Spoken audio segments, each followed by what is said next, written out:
Hello everyone, সবাইকে আমন্ত্রণ জানাচ্ছি এসকিউএল সার্ভার ফর বিগিনার্স এর আজকের ভিডিওতে। তো আজকে আমরা দেখব SQL cross join. So previous এপিসোডগুলোতে আমরা আসলে ইনার জয়েন দেখেছি, আউটার জয়েন দেখেছি এবং সেলফ জয়েন দেখেছি। সো আজকে এসকিউএল জয়েনের ফোর্থ এপিসোড। এখানে আমরা দেখব কিভাবে ক্রস জয়েন ব্যবহার করতে হয় এবং রিয়েল লাইফে আসলে কোন সিনারিওগুলোতে ক্রস জয়েন কাজে লাগে। সো এগুলো হচ্ছে বিভিন্ন টাইপের জয়েন, যেগুলোর প্রথম তিনটা আমরা অলরেডি দেখেছি। আজকে আমরা ক্রস জয়েন দেখব। সো চলুন ক্রস জয়েন একটু ডিটেলসে বোঝা যাক। ক্রস জয়েনকে আমরা কার্তেশিয়ান জয়েনও বলে থাকি। সো এই যে উপরে আমি হেডারে লিখেছি ক্রস জয়েন বা Cartesian join. So Cartesian join কেন বলে থাকি সেটা আমরা একটু পরে বুঝতে পারবো। ফার্স্ট পয়েন্ট, দুই টেবিলের সবগুলোরও নিজেদের মধ্যে জয়েন হয়। অর্থাৎ আমরা যখন ক্রস জয়েন করি তখন যেটা হয় সেটা হচ্ছে যে প্রত্যেকটা রো, প্রথম টেবিলের প্রত্যেকটা রো পরের টেবিলের প্রত্যেকটা রো এর সাথে জয়েন হয় এবং এক একটা কম্বিনেশন ক্রিয়েট করে। এটা অন্য জয়েনগুলো থেকে কেন আলাদা? অন্য জয়েনগুলো থেকে আলাদা কারণ অন্যান্য জয়েনগুলোতে আমরা যে কন্ডিশন দিয়ে থাকি সেই কন্ডিশনের উপর বেস করে, যেমন ইনার জয়েনে শুধুমাত্র কমনগুলো আসে, আউটার জয়েনে কমনগুলো আসে এবং যে কোনো একটা টেবিলের সব আসে বা দুই টেবিলেরই সব চলে আসে, এবং সেলফ জয়েনে আমরা দেখেছি যে নিজের সাথে নিজের জয়েন হয়। ক্রস জয়েনের ক্ষেত্রে দুটো ডিফারেন্ট টেবিলের মধ্যে জয়েন হয় এবং এখানে কোনো কন্ডিশন থাকে না, প্রত্যেকটা রো এর সাথে যুক্ত হয়। সো এই যে প্রত্যেকটা রো এর সাথে যুক্ত হচ্ছে হয়ে আমাদেরকে একটা আউটপুট দিচ্ছে, এটাকে কার্তেশিয়ান প্রোডাক্টও বলা হয়ে থাকে। সো ক্রস জয়েন আমাদেরকে কার্তেশিয়ান প্রোডাক্ট রিটার্ন করে। সো কার্তেশিয়ান প্রোডাক্ট কিংবা প্রত্যেকটা রো অন্য টেবিলের প্রত্যেকটা রো এর সাথে যুক্ত হওয়ার এক্সাম্পলটা কেমন আমরা একটু নিচের ডায়াগ্রামটা দেখলে বুঝতে পারবো। ধরুন টেবিল এ তে আমার কাছে 1 2 3 তিনটা রো আছে, তিনটা রোতে 1 2 3 তিনটা ডেটা আছে, এবং টেবিল বিতে ABC তিনটা রো আছে। সো এখন আমরা দেখতে পাচ্ছি এই অ্যারোগুলো দেখাচ্ছে যে ওয়ানের সাথে পরবর্তী টেবিল বি এর তিনটা রোই যুক্ত হবে। অর্থাৎ আমরা প্রথমে তিনটা রো পাবো, 1A 1B 1C, পরবর্তীতে 2A 2B 2C এবং পরবর্তীতে 3A 3B 3C। সুতরাং মোট রো এর সংখ্যা হবে এ টেবিলের রো সংখ্যা ইন্টু বি টেবিলের রো সংখ্যা। অর্থাৎ এ টেবিলের রো সংখ্যা যেহেতু 3 এবং বি টেবিলে 3, তাহলে দুটোর গুণফল 3 ইন্টু 3 9 হবে।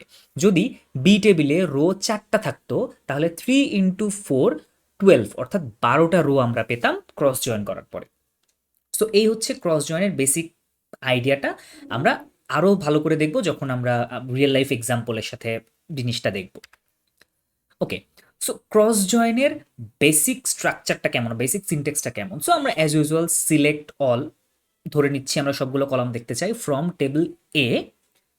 ক্রস জয়েন অর্থাৎ আমরা এখানে ডিরেক্টলি সেলফ জয়েনে যেমন সেলফ জয়েন বলে আলাদা কোনো কিওয়ার্ড ছিল না, কিন্তু ক্রস জয়েনের ক্ষেত্রে ক্রস বলে কিওয়ার্ড রয়েছে এবং যেটা জয়েনের ক্ষেত্রে ভ্যালিড।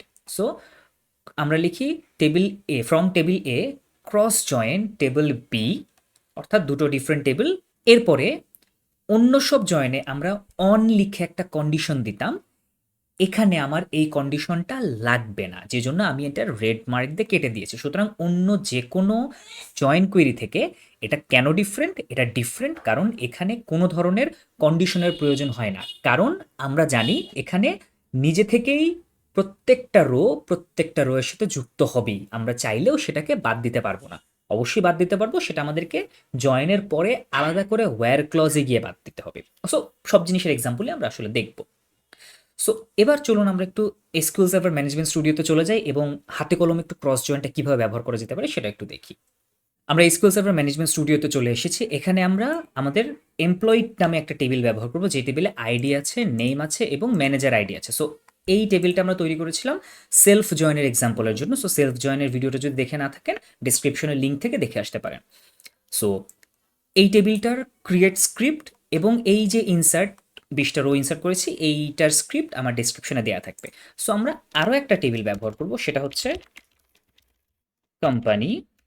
সো এখানে আমি একটা কোম্পানি টেবিল বানিয়েছি যেখানে সিম্পলি আইডি রাখছি, কোম্পানি নেম এবং লোকেশন দিয়েছি। সো খুব সিম্পল দুটো টেবিল। সো এই কোম্পানি টেবিলেরও ক্রিয়েট স্ক্রিপ্ট এবং এই ইনসার্ট স্ক্রিপ্ট ডেসক্রিপশনে দেওয়া থাকবে। ওকে, সো আমরা এই কোম্পানি নিয়ে পরে কাজ করব। আমরা আগে একটু এমপ্লয়ি নিয়ে দেখি। এমপ্লয়িতে আমি চাচ্ছি এখানে ধরে নিই এমপ্লয়ির অনেক ইনফরমেশন রয়েছে। সো এখন এরা প্রত্যেকেই ধরে নেই কোনো একটা কোম্পানির আন্ডারে কাজ করে, যে কোম্পানির ইনফরমেশনটা আমাদের এই কোম্পানি টেবিলটাতে রয়েছে। সো এখন আমি যদি এমন চাই যে এই যে এমপ্লয়িগুলো রয়েছে, এমপ্লয়ি ইনফরমেশনগুলো রয়েছে, এই ইনফরমেশনগুলোর পাশে আমি প্রত্যেকের পাশে এই কোম্পানির ডেটাগুলো চাই, তাহলে আমি আসলে কি করব? আমরা প্রথমে যেটা করতে পারি সেটা হচ্ছে যে জাস্ট সাবকুইরি ব্যবহার করতে পারি। সো সাবকুইরি কিভাবে ব্যবহার করতে হয় এটা ডিটেলস জানার জন্য আমার সাবকুইরির লিঙ্কটা ডিসক্রিপশনে দেওয়া থাকবে, সেটা থেকে দেখে আসতে পারেন। সো আমরা সাবকুইরি লিখে কি করতে পারি? আমরা সাবকুইরি লিখে এখানে বলতে পারি যে select all from company. So এখানে অল লিখলে আমরা হবে না, আমাদেরকে এখানে কোম্পানি নেম মানে স্পেসিফিক একটা জিনিস দিতে হবে। So company name. আমি যদি এখন এটাকে রান করি, যেটা হবে ও আমাকে এরর দিচ্ছে। কেন? কারণ হচ্ছে আমি যদি শুধুমাত্র এই কুইরিটুকুকে চালাই, আমি দেখতে পাবো আমাকে সে দুটো কোম্পানি দিচ্ছে। সো আমি ধরে নেই এই যে এমপ্লয়িরা রয়েছে তারা প্রত্যেকেই এবিসি কোম্পানি এই কোম্পানির আন্ডারে আছে। সুতরাং তাহলে আমরা যেটা করবো, company where ID equals to 1, আমরা ওকে স্পেসিফাই করে দিব যে যে কোম্পানির আইডি 1 তার নামটা শুধু দেখো, এবং আমি এখানে দিচ্ছি কোম্পানি নেম। সো এখন যদি আমি এই কোয়েরিটা চালাই, আমি দেখতে পাবো যে আমাকে সেম এমপ্লয়ি 20টা রো দেখাচ্ছে, আমাকে 20টা রোই দেখাচ্ছে এবং তার পাশে কোম্পানির নাম দেখাচ্ছে। এবং আমি যদি তারপরে আরও ইনফরমেশন চাই, ধরে নিই আমি কোম্পানির নামের পাশে তার লোকেশনটাও চাচ্ছি, আমাকে কি করতে হবে?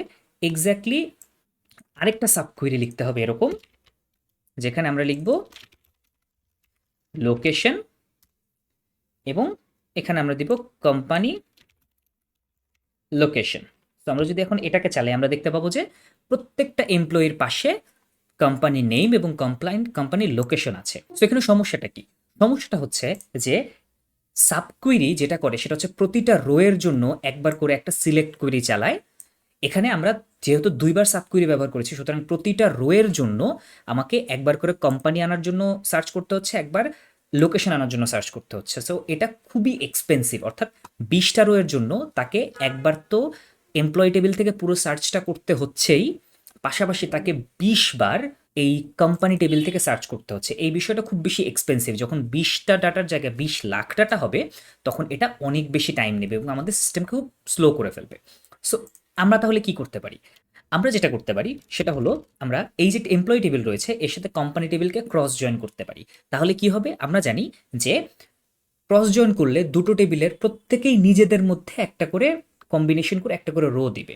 সুতরাং ব্যাপারটা কিরকম হবে? আমরা যদি এখন একটু দুঃখিত, আমরা একটু select all from employees E cross join company C এটা লিখি, আমরা একটু গেস করি কতগুলো রো হবে। আমি একটু আগে বলেছি যে দুই টেবিলে যত রো থাকবে সেই দুটো রো এর গুণফল হবে আমার রেজাল্ট টেবিলের রো সংখ্যা। অর্থাৎ কোম্পানি টেবিলে আমার কাছে 2টা রো আছে এবং এমপ্লয়ি টেবিলে আমার কাছে 20টা রো আছে, তাহলে আমি মোট 20 গুণ 2 40টা রো পাবো। সো আমি একটু এটাকে রান করি। সো আমি দেখতে পাচ্ছি যে আমি মোটামুটি 1 থেকে শুরু করে 40 পর্যন্ত রো পাচ্ছি। এবং কি হয়েছে আসলে, ও যেটা করেছে সেম এমপ্লয়িকে জন, সারা, মাইকেল এদেরকে এবিসি কোম্পানিতে দেখাচ্ছে, আবার জন, সারা, মাইকেল এদেরকে রাজশাহী, দুঃখিত, XYZ কোম্পানির দেখাচ্ছে, কর্পোরেশনের হয়ে দেখাচ্ছে। সো এখন এই যে কাজটা করলাম এটা আমাদেরকে সাবকোয়েরির থেকে তুলনামূলক ফাস্টার এক্সিকিউশন প্ল্যান দেবে, ফাস্টার রেজাল্ট দেবে। কিন্তু সমস্যা হচ্ছে যে আমরা আসলে আমাদের ডিজায়ার্ড ডাটাটা পাচ্ছি না। সো এখানে কি করতে হবে? এখানে আমরা যেটা করতে পারি সেটা হচ্ছে যে আমরা আসলে এই আমরা জানি যে এরা প্রত্যেকে এবিসি কোম্পানির আন্ডারে, সুতরাং আমরা এখন এখানে একটা ওয়্যার ক্লজ লিখতে পারি। ওয়্যার ক্লজটা কি হবে? Where C dot ID equals to 2, দুঃখিত 1। এখন আমরা 20টা রোই পাচ্ছি এবং শুধুমাত্র দেখাচ্ছে যে সবগুলো এমপ্লয়ির পাশে আমাকে এবিসি কোম্পানি দেখাচ্ছে এবং লোকেশন ঢাকা দেখাচ্ছে। সো এই যে ওয়্যার ক্লজটা আমি ব্যবহার করলাম, এটা দিয়ে আমি আসলে ওকে কি বুঝালাম? আমি ওকে বললাম যে এই যে তুমি এখান থেকে 40টা রো পাচ্ছ, তার মধ্যে আমাকে শুধুমাত্র ফিল্টার করে সেই 20টা রো দাও যে 20টা রো বেসিক্যালি কোম্পানি আইডি 1 বা আসলে এবিসি কোম্পানি। সো আমরা এখানে চাইলে ফিল্টারটা আইডি দিয়ে না করে কোম্পানি নেম বা লোকেশন দিয়েও করতে পারতাম, বাট আমরা আইডি দিয়ে কেন করলাম? আইডি দিয়ে করার সুবিধাটা হচ্ছে যে যেহেতু এটার উপরে কিছুটা বাই ডিফল্ট কিছু ইন্ডেক্সিং থাকে এসকিউএল সার্ভার নিজের, সো এখান থেকে সে ফাস্টার এক্সিকিউশন করে আমাকে রেজাল্ট দিতে পারে। সো ইন্ডেক্সিং কি জিনিস এটা আমরা বিগিনার কোর্সে দেখবো না, আমরা এসকিউএল এর অ্যাডভান্স কোর্সে বা অ্যাডভান্স প্লেলিস্টে দেখবো। সো এই ছিল মোটামুটি ক্রস জয়েনের একটা এক্সাম্পল, এবং ক্রস জয়েন আমরা আসলে রিয়েল লাইফে কেন ব্যবহার করতে পারি এবং কখন ব্যবহার করতে পারি তার একটা এক্সাম্পল। সো এসকিউএল জয়েনের মোট 4টা ভিডিওতে আমরা আসলে দেখলাম যে inner join, outer join, self join এবং ক্রস জয়েন কীভাবে ব্যবহার করতে হয়। প্রত্যেকটার আমরা চেষ্টা করেছি অন্তত একটা করে ইউজ কেস সিনারিও দেখার এবং রেজাল্টগুলো কেমন হতে পারে, এটাকে আমরা কীভাবে ম্যানিপুলেট করতে পারি সেটা দেখার। So next episode is very important. এখানে আমরা দেখব বাংলাদেশের জব মার্কেটে, অর্থাৎ বাংলাদেশের সফটওয়্যার ইঞ্জিনিয়ারিং জব মার্কেটে ফ্রেশার কিংবা মোটামুটি 1 বছরের এক্সপিরিয়েন্সড একজন যখন ব্যাকএন্ড ডেভেলপার হিসেবে কোথাও যায়, তাকে আসলে কি ধরনের ডেটাবেস রিলেটেড কুইরি করতে দেওয়া হয়, সেই ধরনের বেশ কিছু এক্সাম্পল থাকবে আমাদের নেক্সট এপিসোডে। সো আশা করছি নেক্সট এপিসোডটা বেশ ইনফরমেটিভ হবে। সে পর্যন্ত ভালো থাকবে।